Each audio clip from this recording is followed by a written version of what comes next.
Nah, ini memberikan kuasa kepada, jadi ini yang di atas ini adalah orang yang punya kuasa penuh.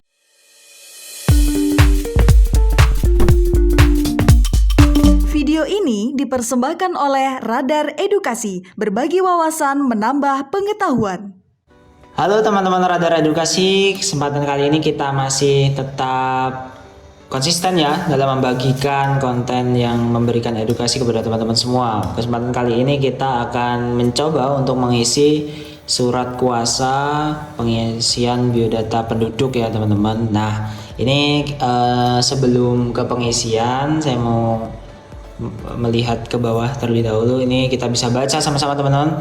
Untuk mengisi biodata sesuai keterangan yang saya berikan seperti keadaan yang sebenarnya dikarenakan kondisi saya sedang dalam keadaan sakit, buta atau yang lain sebagainya. Nah, jadi dalam contoh kali ini ada seseorang nih, ada seseorang itu akan mengisi sebuah data, kemudian ternyata orang itu masih sakit dan belum bisa mengisinya sendiri. Nah, ataupun ada kegiatan-kegiatan atau sesuatu hal yang harus diselesaikan sendiri oleh seseorang, namun karena kondisi yang tidak memungkinkan harus diwakilkan. Nah, itu pentingnya untuk menggunakan surat kuasa ini, teman-teman. Nah, kita coba isi sama-sama ya. Untuk yang pertama itu nama lengkap, misalnya ini yang memberikan kuasa ya, teman-teman. Ini yang diberikan kuasa, mohon maaf. Misal nama lengkapnya adalah Prambudi.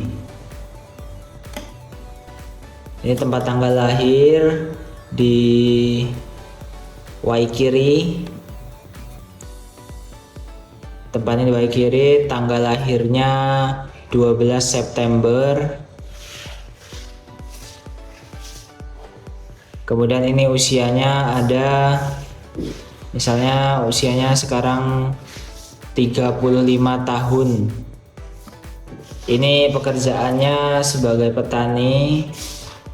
Alamatnya di Waikiri, di Desa Waikiri, Kecamatan Waijepara, Kabupaten Waiskampung misalnya, teman-teman. Nah, ini memberikan kuasa kepada, jadi ini yang di atas ini adalah orang yang punya kuasa penuh ya, misalnya teman-teman. Kemudian ini memberikan kuasa kepada misalnya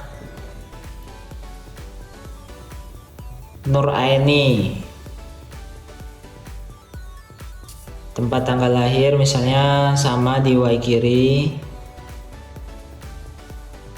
Tanggalnya tanggal 10 Mei. Umurnya misalnya 27 tahun. Pekerjaannya sebagai misalnya profesi atau guru.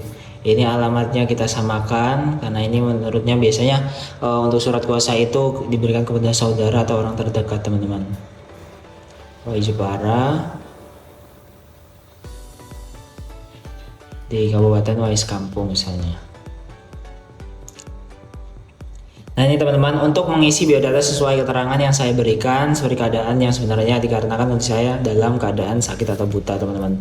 Nah, ini bisa dipakai juga untuk pajak ya, teman-teman, karena biasanya ada orang-orang itu yang tidak bisa berangkat sendiri untuk membayar pajak kendaraan bermotor. Nah, itu biasanya bisa memakai surat kuasa ini yang ditandatangani bermaterai kepada orang yang akan dititipkan untuk membayar pajak tersebut, teman-teman. Nah, ini bisa kita langsung isi. Misal kita membuat surat ini di Waikiri pada tanggal 17 Januari tahun 2023. Nah, ini bisa kita lihat, teman-teman, ini yang bertentangan, ini yang diberi kuasa. Jadi yang diberi kuasa ini, yang diberi kuasa Nur Aini.